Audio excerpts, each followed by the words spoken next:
আমাদের দেশে কিছু মূর্খ অথর্ব বেহায়া আছে যারা বলে হুজুরদের আবার রাষ্ট্র নিয়ে কথা বলার দরকার কি? রাষ্ট্র নিয়ে হুজুররা কথা বলে না। রাষ্ট্র নিয়ে কথা বলতে দুনিয়াতে আমাদেরকে নবীদেরকে দায়িত্ব দিয়া, নবীদের ওয়ারিস হিসাবে আলেমদেরকে দায়িত্ব দিয়া রাসূলুল্লাহ দুনিয়া থেকে গেছে। কোরআনুল কারীম যদি আপনি পড়েন, কোন নবীকে আপনি সাধারণ পাবলিকের সাথে দ্বন্দ্বে জড়াইয়া যুদ্ধ করেছে আপনি একটা দৃষ্টান্ত দেখাতে পারবেন না।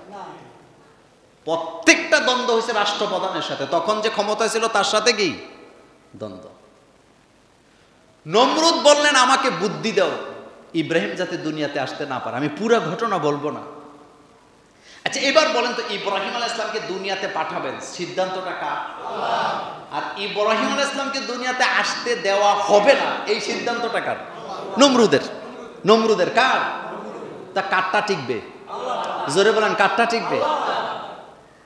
আল্লাহ সিদ্ধান্ত হলো আমার জমিনে কিয়ামত পর্যন্ত ইসলামের দাওয়াত সমান তালে চলবে। কার সিদ্ধান্ত? আর পুঁজিবাদী সমাজতান্ত্রিক অথবা কমিউনিজমের কথা হলো পৃথিবীতে ইসলামের কোনো আলোচনা এভাবে চলতে দেওয়া হবে না। তো সিদ্ধান্ত কারটা ঠিক থাকবে? এই রকমের প্রমাণ বাংলাদেশে আসেনি?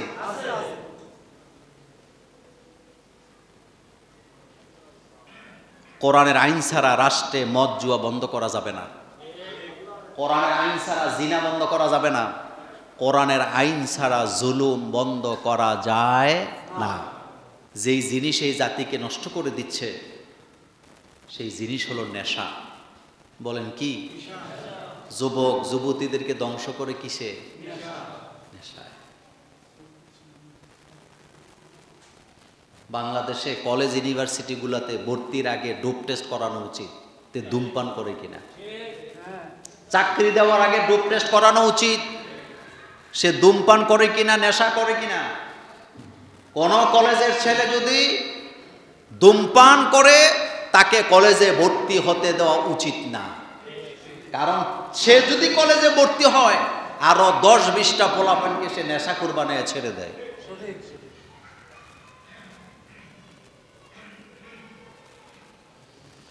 আন ইবনে উমর রাদিয়াল্লাহু তাআলা আনহু আনিন নবী সাল্লাল্লাহু আলাইহি সাল্লাম قال, হযরত ইবনে উমর রাদিয়াল্লাহু তাআলা আনহু তিনি মুহাম্মদ সাল্লাল্লাহু আলাইহি ওয়াসাল্লাম অর্থাৎ নবী করিম সাল্লাল্লাহু আলাইহি সাল্লাম থেকে বর্ণনা করেছেন, কুল্লু মুসকিরিন খামরুন, সমস্ত এমন দ্রব্য যেটা নেশা খাইলে পরে নেশা হয় এটাই মাদক। ও কুল্লু মুসকিরিন হারাম, আর সেই নেশাদ্রব্যগুলো হচ্ছে হারাম। বলেন নেশাদ্রব্য কি? জোরে বলেন কি? হারাম। যেটা না খাইলে আপনি পাগল হয়ে যান এটাই নেশা। কথা বললে মানে কি হয়, তামাক পাতা দিয়ে বিড়ি সিগারেট বানায়, এটা খাইলে আমরা এটার বিরুদ্ধে ফতুয়া দেই, কিন্তু সেই তামাক পাতা দিয়ে আবার আমাদের হুজুরেরা মজা কইরা জর্দা খায়। আবার ওই হুজুরের বিরুদ্ধে কথা বললে আপনারা 9,000 গালি দিবে। জিনিস কিন্তু একটাই। বলেন জিনিস একটাই। একটা কাঁচা খায়,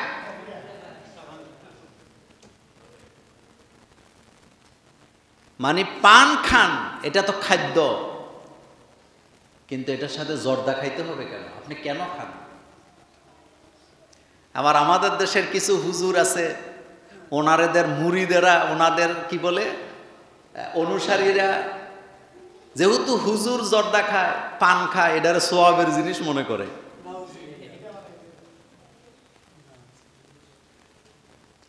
অথচ রাসূল সাল্লাল্লাহু আলাইহি ওয়াসাল্লাম বলছেন যেটা খাইলে একটু নেশা নেশা লাগে এটাই মাদক। বলেন এটা কি? আর মাদকটা হারাম। মাদকটা কি?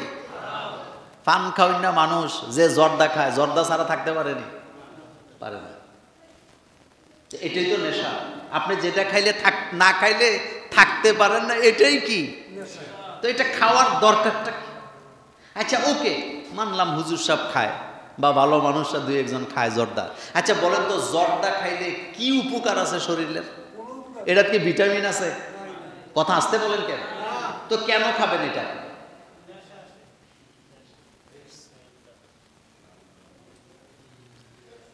আমার কলেজার ভাইয়ারা,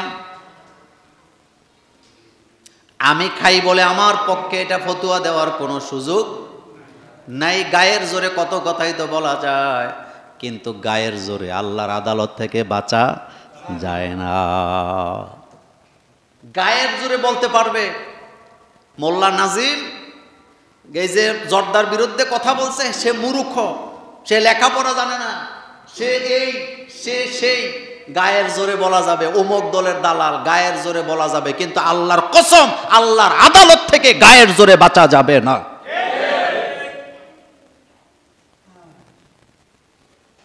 সবকিছু গায়ের জোরে হয় না। সবচেয়ে বড় সমস্যা হলো আমাদের দেশে আমরা ইসলামটাকে পোশাক দিয়ে বিচার করি।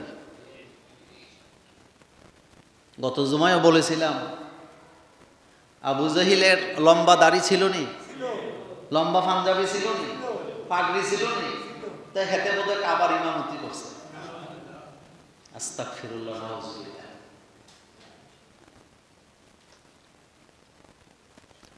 আল্লাহ পাক বলছেন, ইয়াসআলুনাকা আনিল খামরি ওয়াল মাইসির, নবী গো তারা আপনাকে প্রশ্ন করে মদ এবং জুয়ার ব্যাপারে। কুল ফীহিমা ইসমুন কাবীরুন, আপনি বলেন এই দুইটাই হলো বড় গুনাহ। মানাফিউ লিন্নাস, এটা হলো মানুষের জন্য নিষিদ্ধ করে দিলাম। ওয়া ইসমুহা আকবার মিন নাফইহিমা, এটা বড় অপরাধ। তোমরা যদিও মনে করো এটা খাইলে তোমাদের একটু ভালো ভালো লাগে, এটা ভালোর চাইতে ক্ষতির পরিমাণ অনেক বেশি। এই ব্যাপারে ওয়াজটা এত লম্বা করো না, শুধু এতটুকু বলি, একটা পরিবারে যদি একটা নেশাখোর থাকে, এই পরিবার, কথা আসতে কোন কেন, এই পরিবার কি এটা বাদ, এক কথা শেষ। আর একটা সমাজে যদি 5টা নেশাখোর থাকে, এই সমাজ বাদ। বাংলাদেশে কোনো নেশা তৈরি হয় না, সবগুলো আমাদের দাদা বাবুরা পাঠায় আমাদের জন্য, আর তাদেরকে আমরা বন্ধু মনে করি। আমি যদি এখন বলি দাদা বাবুদেরকে ভারতকে বন্ধু মনে করে তারা, ভারতের গাজার পোটলা নিয়ে টানাটানি করে যারা,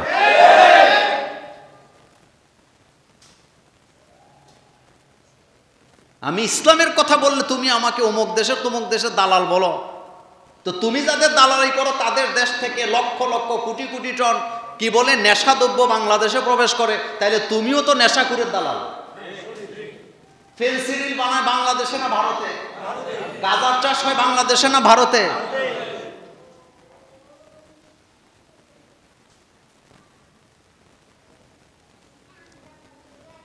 এই কথাটাই বলা হয়েছে, ইয়াসআলুনাকা আনিল খামরি ওয়াল মাইসির, মদ আর জুয়ার ব্যাপারে আপনাকে তারা প্রশ্ন করে, নবী আপনি বলে দেন এটা বড় গুনাহ, বড় অপরাধ। আল্লাহ যেটারে বড় অপরাধ বলে, এই অপরাধকে আপনি পাল্লা দিয়া ওজন করতে পারবেন না। আল্লাহর বড় বলা আর আমার বড় বলা কি এক? আল্লাহ বলতেছেন ইসমুহুমা আকবার, দুইটাই বড় গুনাহ। পৃথিবীতে যত খুন খারাপি, মারামারি, চাঁদাবাজি, চুরি ডাকাতি, এই দুই কারণে হয়। কথা ঠিক না? একটা সুস্থ মস্তিষ্কের মানুষ 3 তলার দেয়াল বেয়ে উপরে উঠতে পারবে, কিন্তু গাঁজাখোর, কথা কন না কেন?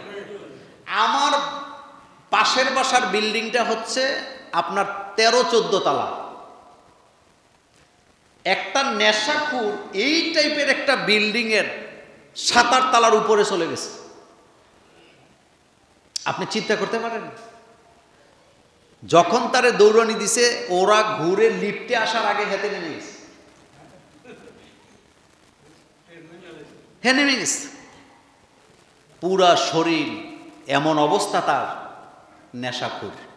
কি তা আপনি বলেন তো, সে যে 7 তলার উপরে উঠলো, সে কি বুঝে না যে এখান থেকে পড়লে মারা যাবে? কিন্তু তার কাছে মৃত্যুর চাইতে নেশাটা কি প্রিয়। আর নেশা করতে হলে চুরি করা, মসজিদের ফ্যান চুরি করে নিয়ে বিক্রি করে, এমন নেশাখোর আসেনি? আপনি দরজাটা খোলা রাখেন রাত্রে, পরের দিন আগে দেখবেন মাইকটেক কিছু নাই। কিসের কারণে নিছে? নেশা। চুরি ডাকাতি এগুলো কিসের কারণে হয়? নেশাখোর। বাংলাদেশের চিফ ইঞ্জিনিয়ার ছিলেন, নাম বলবো না, জানাজা আমি পড়াইছি। ওনার ছেলে, উনি ওসিয়ত করে গেছে আমি যেন জানাজা পড়াই, এটা গর্ব করে বলি নাই। আমি হইলাম ওনার দূর সম্পর্কের আত্মীয়, কিন্তু উনি ওসিয়ত করে গেছে আমার জানাজা কে দিবে? মোল্লা নাজিম দিবে। কিন্তু উনি জীবিত থাকা অবস্থায় ওনার ছেলে ওনারে এই জায়গায় পিস্তল ধরতো শুধুমাত্র নেশার টাকার জন্য। কিসের টাকার জন্য? নেশা। এই যে কথা বলেন না অনেক সময় যে পরের ছেলে খায়, আমার কি? পরের ছেলে খায়, ওই ছেলেটা এই সমাজের, আপনার ছেলেটাও এই সমাজের কারণে নেশাগ্রস্ত হইতে পারে। আন ইবনে মাসউদ রাদিয়াল্লাহু তাআলা আনহু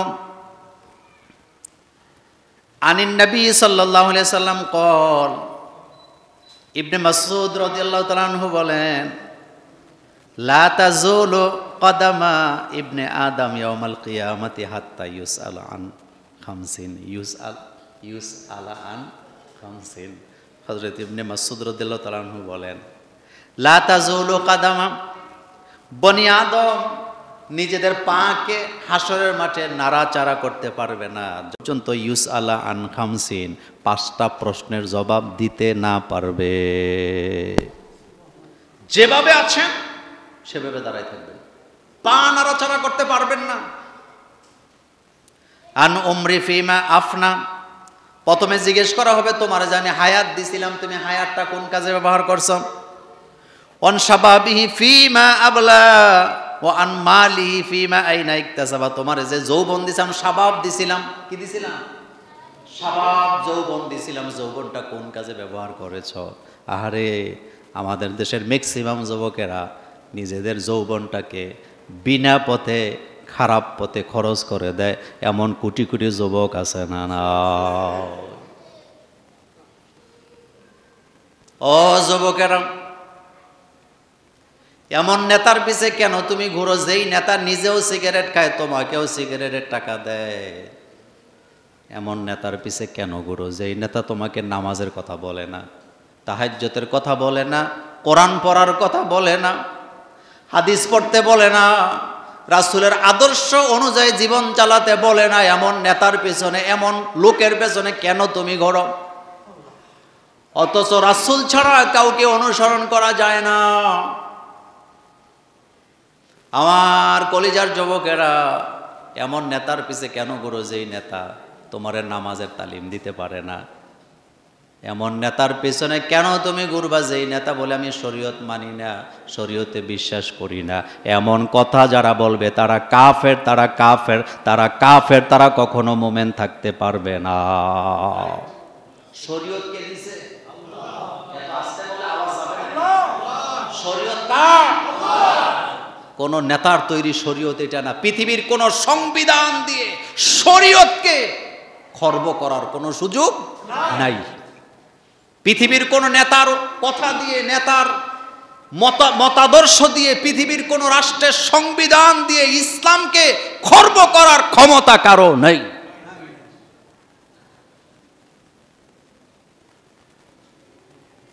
হযরত ইব্রাহিম আলাইহিস সালাম দুনিয়াতে আসবে, নমরুদ স্বপ্ন দেখছে। কি দেখছে? নমরুদ স্বপ্ন দেখছে একটা বাচ্চা এসে তাকে সিংহাসন থেকে লাথি মেরে ফেলে দিস। এবার নমরুদ তার উপদেষ্টাদেরকে ডেকে বলেন, আফতুনি, তোমরা আমাকে বলো আমার সাথে এটা কি ঘটলো, আমি কি দেখলাম। এবার তার উপদেষ্টাদের মধ্যে একজন বললেন, এই দেশে একজন সন্তানের জন্ম হবে, নাম হবে ইব্রাহিম, তাওহীদের দাওয়াত দিবে, আর তাওহীদের সাথে দ্বন্দ্বের কারণে তোমার সিংহাসন তছনছ হয়ে যাবে।